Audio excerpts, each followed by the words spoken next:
Hello, this is H.C. Bailey, and welcome back to Let's Play Final Fantasy XIII! Since last time, I went back to the save point just before that boss fight and rearranged my setup as I have listed in the video description there. Hi, Snow! Bye, Snow! We're never gonna see you again. We're getting out of here. Let's bail on this joint, or whatever the expression is. Now, by the way, since last time, a lot of people were asking me, H.C. Bailey, when you get a stat boost from your Crystarium, does that apply to only that job? And the answer to that is no. It applies to your base stats, regardless of whatever job you're in at the time. So, that's good. I hate seafood. I just thought you viewers should know that, as long as I'm killing fish who apparently jumped out of the lake before it was crystallized. You know what? I keep on forgetting to get out of my way, Sazh! I keep on forgetting to get treasure around here. Ah, there we go. This must be part of that highway or whatever we were on before it fell there. Well, we get some items there. Let's get a surprise attack! Well, that didn't work so well. Well, I still got them, but I mean, I didn't get a sneak attack on them. They saw me coming a mile away. Let's just jump on to... What the hell is that thing? Some kind of weird tube or something. I don't know. I mean, I guess it had something to do with the highway that fell down here when it got destroyed, but whatever. Now, I'm going to try and show as many battles around here as I can, but, you know, oh, there's a new weapon. But, you know, I mean, there's a lot of ground to cover today, so I'll do the best I can. If I don't show everything, well, I'll at least try to leave in the battles that are important or harder than the other battles. Okay, well, now that I'm done talking there, let's give that new weapon there to Sazh. Fortunately, it also synthesizes the Magic Wall ability, and it boosts his magic stat a little bit, which at this point is probably more important for him. Although Sazh does have the Flame Strike ability, which is essentially a fire elemental physical attack. So that's pretty nice. Still not as good as damage as a commando. Hey, but... do not shake the slippery tube. We cool on this? Do not shake the slippery tube. It's only scary if you look down. I just... Close your eyes. I found that amusing, Sazh. I'm sorry. I don't mean to make fun of you, but... Whoa, holy crap! Where'd all these fish come from? Well, we were in the lake, but anyway, let's use Libra on new enemy, Bloodfang Bass. They are very weak, and fortunately, there aren't that many of them. So I should be able to take them out fairly quickly there. And maybe I should have changed paradigms. Whatever. I've almost got them anyway. If it's only going to last like 1 or 2 rounds, you might as well not bother taking advantage of ATB refresh. But, oh well. Wow, I'm surprised I got a 5-star rating on that battle. Usually those Bloodfang Bass, their stats are so low that it's really hard to get a 5-star rating on them, even knowing as much as I do about the game. But, oh well. And I'll go over more about getting high battle ratings when it's important. And that's another thing I forgot to mention. Whenever you get a preemptive strike in a battle, it multiplies your score by 120%. So it makes it easier to get 5-star rating, although technically if you get a preemptive strike, you should be able to even without that bonus. But it's there if you like it, or, well, if you want it. Well, of course I like it, but let's see. Ah, one more. I was like, where's the other treasure? Still couldn't talk to him. Oh, no, I suppose You'll not. never get past this if you don't say something. Well, then he's never going to get past this. Just going to leave him behind. Yeah, that conflict with Snow and Hope, never going to get resolved. Never. They just put that in there just to create some little tension early in the game. But anyway, something up there. But actually, try going over here. Yeah, there's an ice wall in the way. Or, well, crystal wall. Whatever. I'm going to call it an ice wall, and you can't stop me. There we go. Well, let's see what that thing is. Looks operational. Well, I suppose so. What are you doing? You use your sword... Well, I suppose it would work, but you use a sword to make a gun work? I would say that doesn't sound like the best plan, but I guess I was wrong. I don't know that much about guns. I've never owned a firearm before. Yeah, I know. That's a real shock. Yeah, I've never owned a gun before. I live in the middle of nowhere. What would I need a gun for? We've had like one murder in the last, what, 30 years I've lived here? I've lived here forever. At least in the town where I live. Alright, we made it to the next save point, so now it's time to check our Crystarium.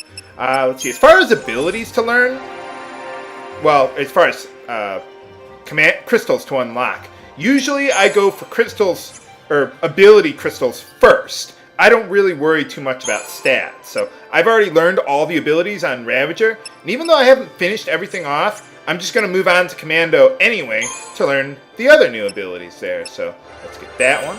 Then, let's see, can I get these two? Yes, alright. So Life Siphon is a new ability for Commando. It's automatic. It's a passive ability, but when lightning kills something, she'll get an ATB gauge restored automatically. So that's pretty nice. It'll make her a little faster. So I'm going to work on everyone else's Crystarium off screen, and then I'll be right back. Okay, we're all set and ready to go. One thing that I do want to mention here with Sazh is that you want to learn Arrow specifically as quickly as possible for him, because it'll be pretty important in the next boss fight that we've got ahead here. So, okay, let's see what we got here. Whoa, holy crap, a giant behemoth. Didn't we already kill one of those before? Well, this one's a lot harder, so... Oh, we got a little tutorial here. Sure, why not? It explains about techniques like Libra and things like that, but the reason I'm doing that is because it gives me an opportunity to use it without getting attacked, because it's a tutorial. So, there we go. Okay, so with this guy, you see in the upper right there how he has a really big chain gate, or stagger point, which is 500%. So what we want to do is we want to use triple Ravager on him to really boost that chain gauge up, or the chain bonus up. But the reason I started with Relentless Assault is because you see how it's draining there, even though I'm boosting it up, but after I stop attacking, it drains for a while there. The reason I use Commando is because it slows that down, that draining effect there. Now you see how it's draining there? So I have a limited amount of time to kill him while he is staggered there. And if you used a Commando earlier, it'll drain a little slower. So if you start with the Com-Rav-Rav, then switch to Rav-Rav-Rav, or Triple Ravager, then you can get the benefits of the huge boosting effect of the Ravagers without the fast draining effect from them either. So that's pretty nice. And even though that was an Alpha Behemoth, somehow it's stronger than the Beta Behemoth. And there we got a Libra Scope. What that does is it's an item that does basically what Libra does. The difference is that, well, it's an item, so it doesn't use up tech points. But more importantly, it targets all enemies. So if you got a lot of different enemies you want a Libra at once, you could use a Libra Scope. Another nice thing about it is that it reveals everything about a particular enemy. Whereas Libra, it'll reveal like elemental weaknesses and stuff like that, but it won't reveal absolutely everything about an enemy in the Libra scan, whereas a Libra Scope will. So, you know, just something to keep in mind. There are times when using a Libra Scope on a single enemy is They worth must it. be hunting down Purge survivors. Oh, yeah. I hope everyone made it out okay. So do I. Oh, I'm sure they're all We're fine. safe for 'em now. With, you know, the explosions and everything. Damn it. Just run Just from the because they shared a explosions. neighborhood with a foul sea. Hope didn't They live get there. treated like post-tainted rats. I mean, he was just there, well, he was just... People really hate Well, he us, doesn't live there. don't He they? said so, didn't he? Not hate. More like fear. Huh? Tens Yeah, of I millions of suppose. people. All scared of post-boogeymen. Hey, if someone could set my house on fire with just a wave of their hand, Shaking I'd be in their afraid of beds them every too. night if they knew that Lassie like us were around. But Yeah, I suppose they so. purged that entire town. Yep. It's crazy, I know. It's not a town. This thing's got to be a Sanctum city. Foul Sea did nothing to stop it. Oh. Up until now, Eden's always stepped in to correct their errors in judgment. Nice Final Fantasy VIII reference. Guess That's- humans aren't worth the effort. That's one of the Foul Sea, I Figure guess. they'll let us just kill each other off. Well, yeah, I suppose so. The sea are not human. Listen, you, that's enough. Hey, don't these look human to you? That's what I thought. See, look at him! I'm just saying, viewers. We're still alive. That's something. Well, all right. There we go. That cheers me up right away, Vanille. What? Where is it? What happened I to don't your know. perkiness? There.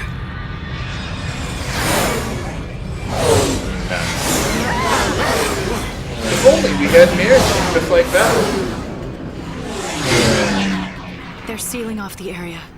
They're trying to trap the stragglers. Nuts. We gotta get moving before we're caught in the net. Can you imagine if Hope would say that? Nuts. Okay, yeah, let's get moving on out of here then. Got a lot of ground to cover today, viewers, so I'm going to try and show as many of the battles as I can, but a lot of them just aren't that interesting, so, well, I'll see what I can do for you.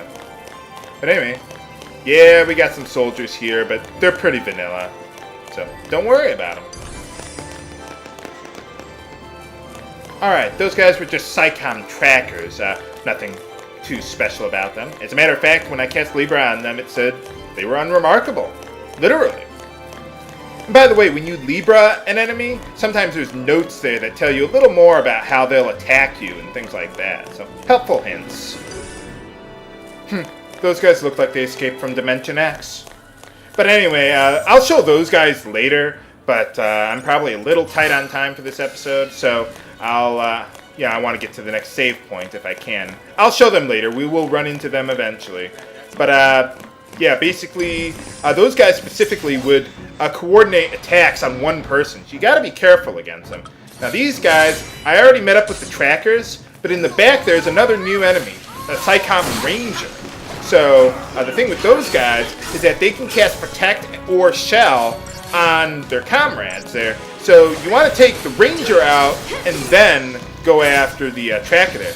Now you see how I got that 1 ATB gauge back there already, even after I used all my attacks? That's because Lightning did the last attack on that one enemy with that, what was it, Life Siphon, or whatever that ability was I got for her as a commando. So that's why. And it's a good ability for a commando because, well, as a commando, you're dealing the most damage, so it's pretty likely that you're going to get the last attack that finishes off an enemy. Whereas Ravagers really don't do that much on the damage, even when they target an elemental weakness. The real use is for, well, staggering an enemy or boosting the chain gauge. So, but anyway, let's get on up here if I can. Oh, there we go. You want to take this upper path here first. There we go. Really have to go this way? Well, yeah. Well, you're a Lysee now. Don't you have better stats? Well, anyway, we're collecting a lot of trash loot here for now.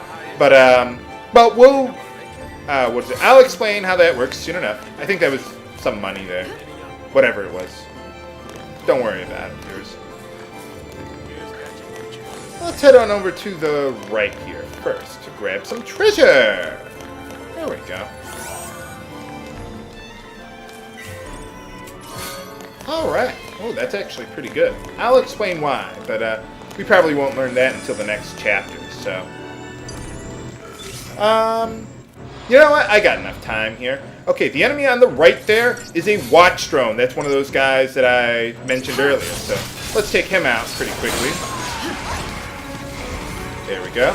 Now the other guy there is, well, let's find out. Okay, let's use Libra on him. Yeah, he doesn't have that high of a chain bonus, so, or a stagger point, so we should be fine on them. But yeah, just keep on switching with Comrade Rav to your duplicate paradigm to get him staggered there. There we go. And then finish him off. Anything particularly special? No, not really. He doesn't even have an elemental weakness, so just keep on switching. Come on.